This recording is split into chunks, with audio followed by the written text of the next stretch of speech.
Good afternoon. This is Wayne Waite, and we are in aviation law. Welcome to the class today, being brought to you from Portugal. Yesterday, I had the great opportunity to be in Seville, Spain, and that was fun. And now I'm back here doing this lecture for us in aviation law.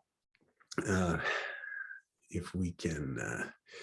If I can get this thing cranked up here. Oop, that's the wrong presentation. Let's do this one here. That's my wife's presentation for University of Dayton. But let's begin. So tonight we're going to be talking about things that you really need to know as an aviation professional about buying and selling aircraft. And even if you're not buying and selling one for your own, it's the kind of thing you need to know about aircraft in general, so that those, the planes that you'll be flying owned by others, you'll hopefully know how to, what the background is regarding those aircraft, so that they're not repossessed, or where you come out of your hotel one fine day and find out that somebody else really had an ownership interest in that plane, and it's been taken by the repo man. So what we're going to talk about, we've got security interests. And you might ask yourself, well, what in the world is a security interest? Hopefully by the end of tonight's lecture, you're going to know about that. You're going to know about the Cape Town Treaty and about the Uniform Commercial Code, warranties and contracts for sale. So what's the big thing everybody wants to know when it comes to buying an airplane? Well, you want to know, what am I really buying? What are my rights if this thing turns out to be a lemon? It's a flop, if I need to get rid of it.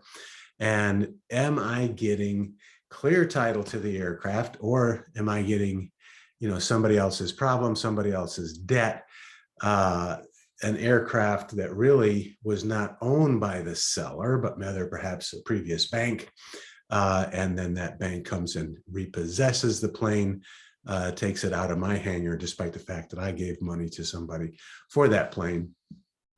And if I am not careful, if I don't do my homework, if I don't get a title search so that I know the history of that plane, it can end up being so that that is repossessed right out of my hangar.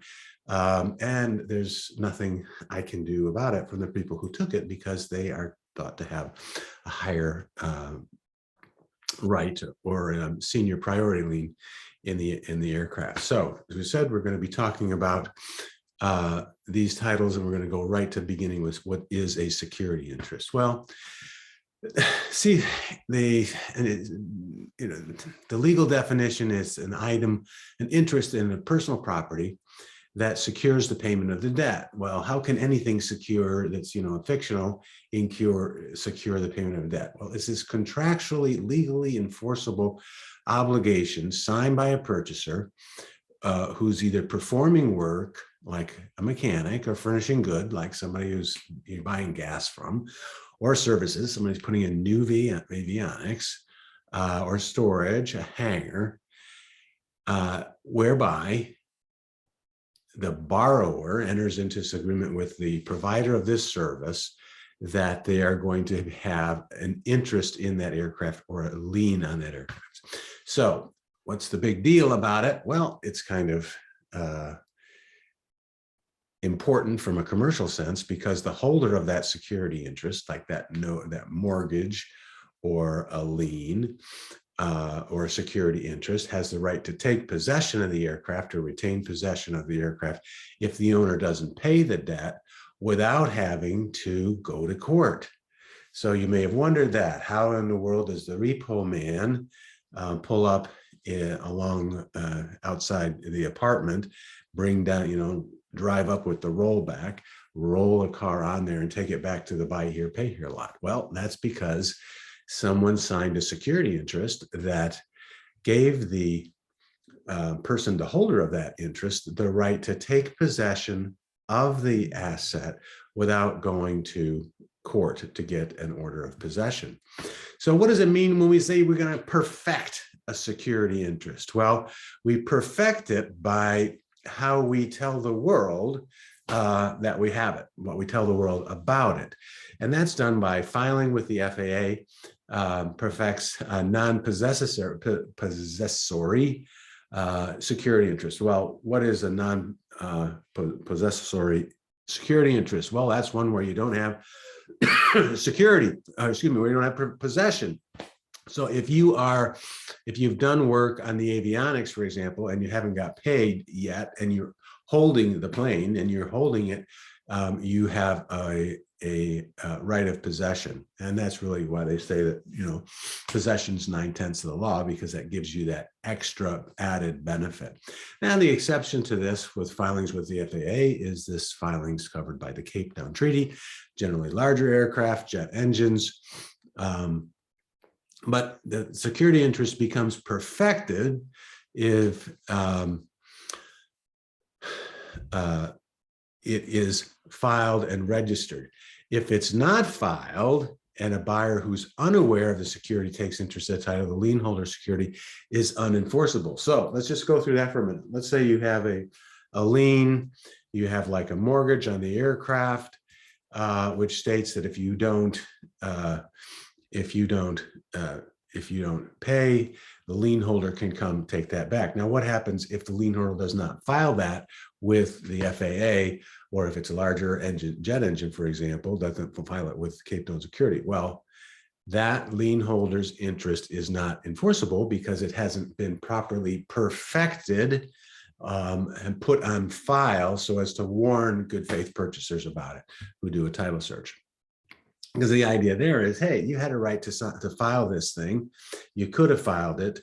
Had you filed it, you would have had a higher interest or a higher right than the person who came on after you. But since you did not perfect it, since you did not file it, that is not a security interest, is not enforceable. So, okay. What do we do if there's several security interests?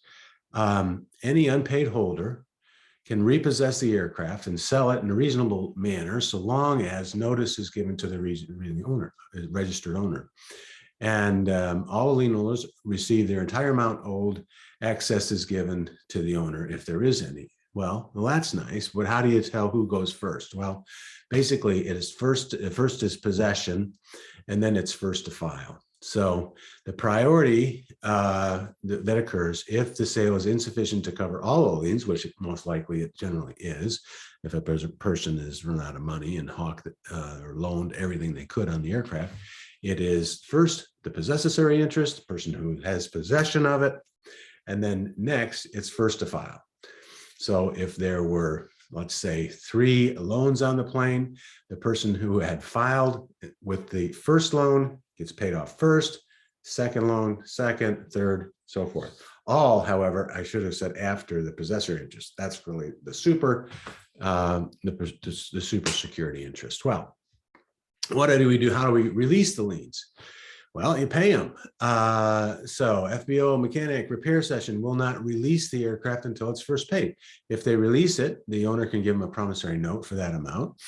And also can have a security interest, and that can be filed with the FAA register, and that can protect it. Excuse me. So purchasers of the aircraft need to ensure that lien owners are paid from proceeds of the sale, and that the purchaser is provided with lien release, and that lien release can then be filed with the FAA aircraft registry. And when that is released, then once again, the owner has clear title to that property with no liens on it. So what about the Cape Town Treaty that I mentioned just a little bit? We've kind of covered it. It's created for International Registry of Mobile Assets. It's a thing that is unique to security interests in planes.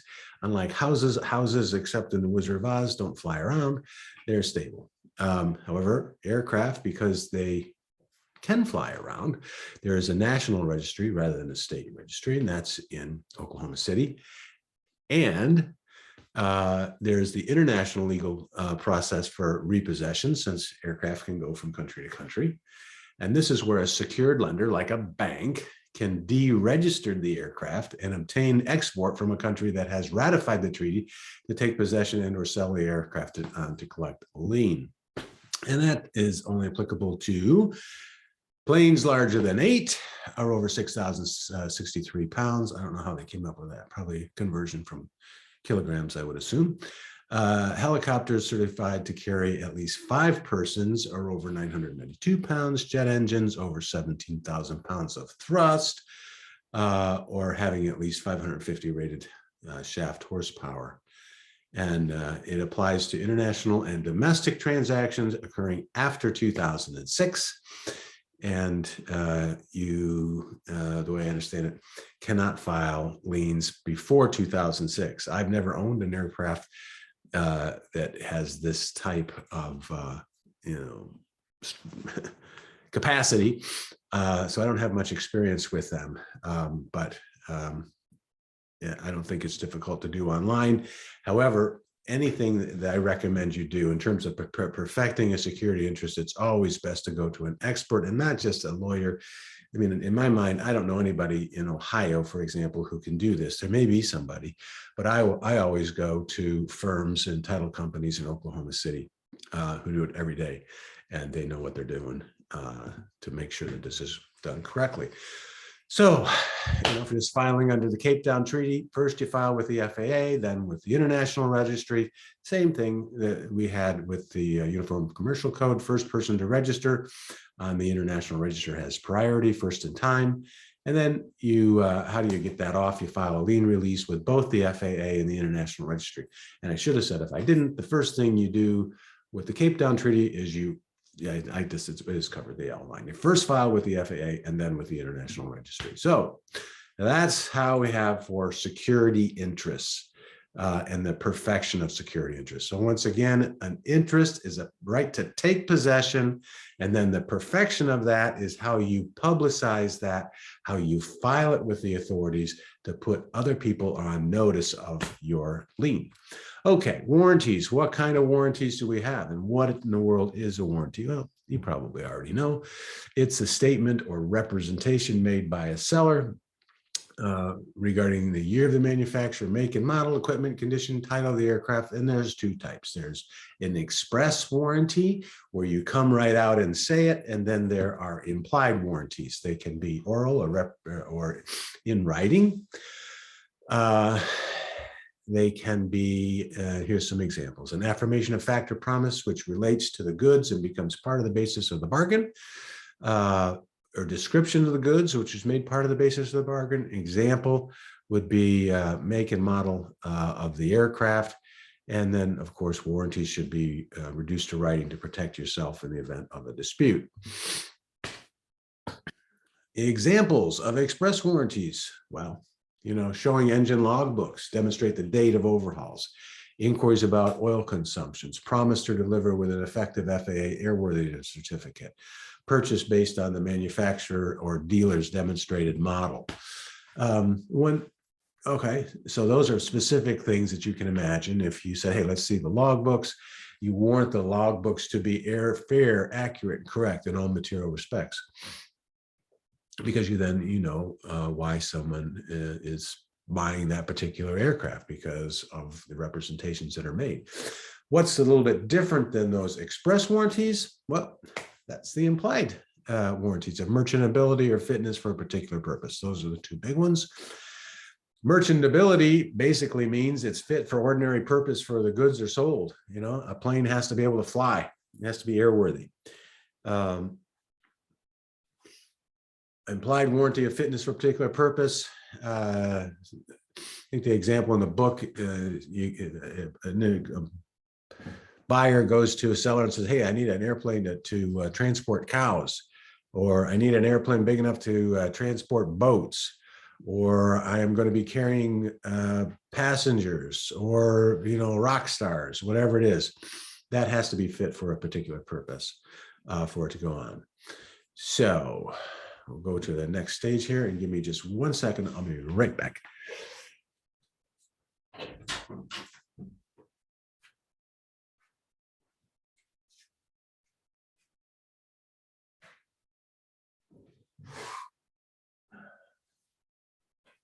Okay, I'm back. Sorry.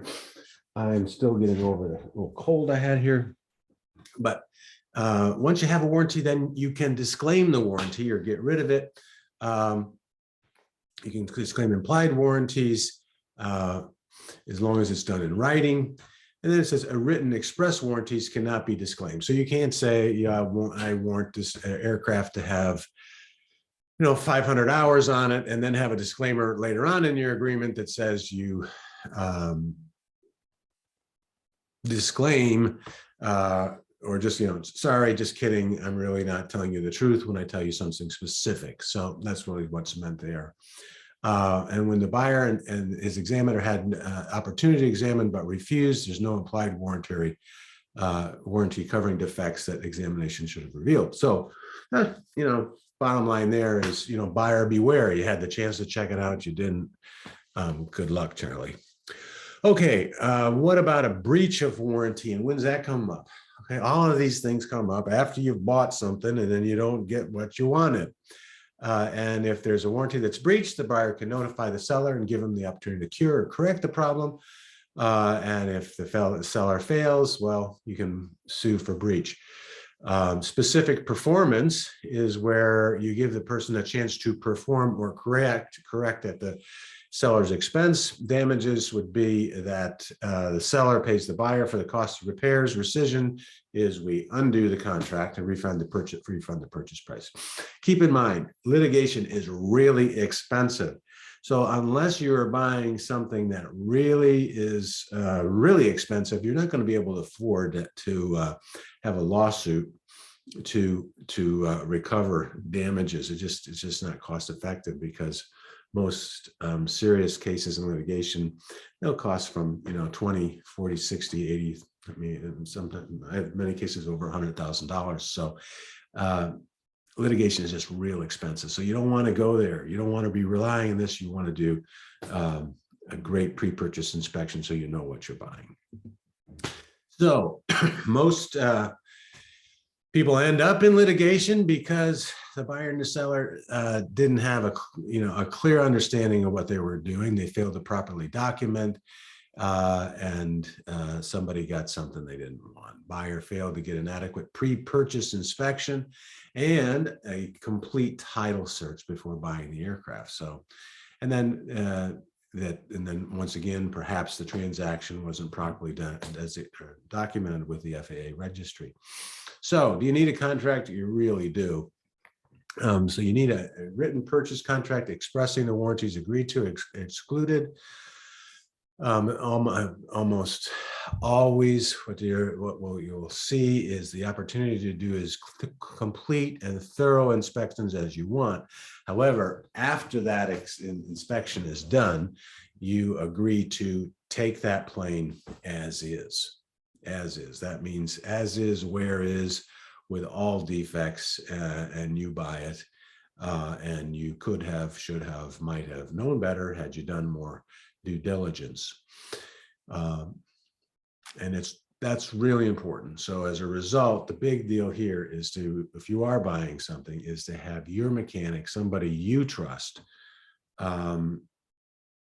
do the pre-purchase inspection, and also have a clear understanding of what it is they're checking. So for example, when you buy a Cirrus, you can go to Cirrus and they can give you the protocol, which should be followed, and the things that they believe should be checked in order for subsequent purchasers to know if they have something for value. That's much more important than you can imagine if you call your friend to, hey, what do you think about my car? I'm thinking about buying this car. Well, there's a lot of different things they could do, right? They could just walk around and kick the tires, or they could tear the engine apart, or something in between. It's really what we need to go for when it comes to pre-purchase inspection. So, well, what if you say, hey, I can't get a loan, but I've got a chance to do a conditional sales contract where this is great because the FBO is going to carry the paper on this, if you will, or give me the loan and I just have to pay them. And they're just going to hold the title until I pay it off. And if I just miss the title, or if I'm late, the seller can legally repossess the aircraft and you get nothing back. So you want to really, really watch out for those types of deals. Generally, a lot of people get hurt in them because of different motivations. And there's a great example a great little, a few pages written about that in the textbook for those of you who might really want to do it. Here's, I've talked more about the pre-purchase inspection. You want to have somebody who really knows what they're doing. And here, we're recommending nothing less than an annual or a C-check for turbines. So also, earlier we mentioned that we want to make sure that the guy or woman who's selling us that plane really owns it, and the woman hasn't, has a lien on it that they haven't paid off to the bank. So, for example, if you bought a $200,000 airplane that had a $200,000 lien on it, and you did not do a title search, you could end up giving that seller $200,000, and he goes to Portugal, or he goes wherever he wants, and you can't sue him there. He's off with your money. You now have a plane, but the plane is about to get repossessed by Bank of America because the prior owner hypothetically may have had a $200,000 loan on it. So this is a bad thing. So you have to really make sure that whoever's selling you something, especially in aviation where the assets move around all the time, is actually owned entitled to that seller. It's also very important to make sure that you catch who the seller is and who the owner is, because now often planes are owned by corporations, not individuals. So for example, my planes are owned by Waite Aviation. You don't want to buy a plane from Wayne Waite because Wayne Waite doesn't own any planes. Only Waite Aviation does. And both of those planes that I have loans on them or liens on them. So if you were to buy one of those, you'd want to make sure that the bank was paid off so that you had a clear title. Now, one thing that's kind of good for you, unless you had the money to pay cash, your bank also is going to be very interested, because your bank is not going to lend you a dime unless they know they have the first and best lien on that particular piece of property. So they're going to insist on the title search. Okay, then how about closing the sale? What happens at the closing?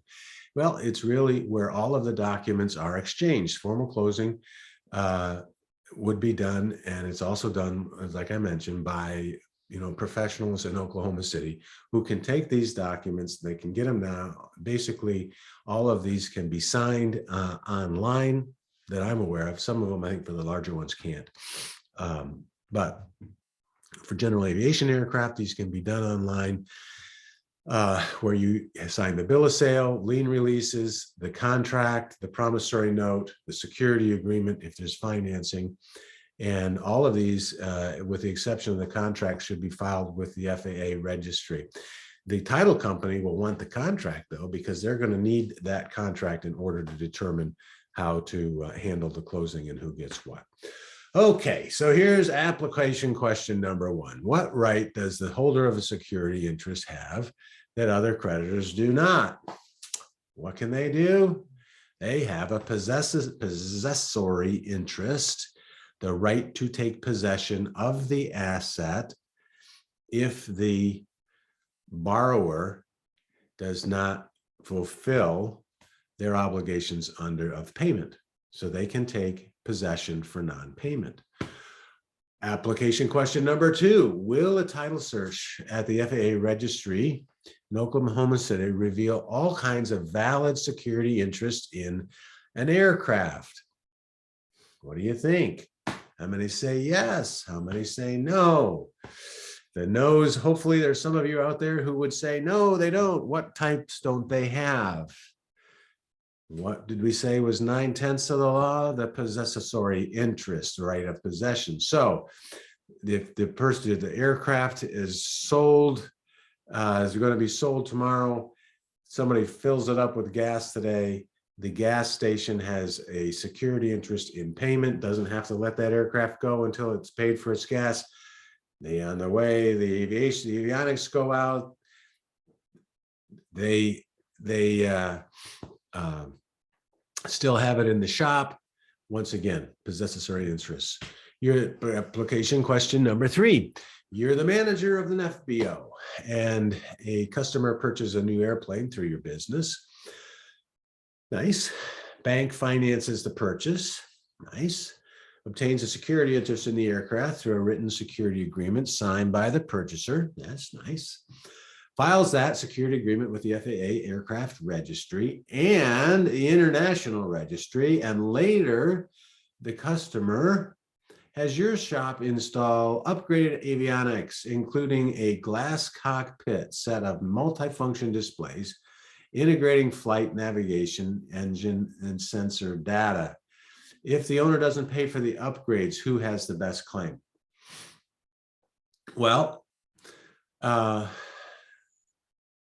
what's really important to get this question right is you're the manager of an FBO, and a new airplane through your business comes in and you're doing this work. Well, where's the airplane right now? You're in possession of it. You might have a possessory interest. What if you don't have a possessory interest and you just loan the person the money to do this? You would not be first in time to execute and to perfect and to file, right? So you want to argue that you're in possession and you have the best claim because you have the possessory interest. Number 4, you're a broker specializing in airline-sized jets. There you think of, okay, we got this international registry we need to worry about here. Customer contacts you indicating he's the chief executive officer of an international cattle breeding operation in Texas.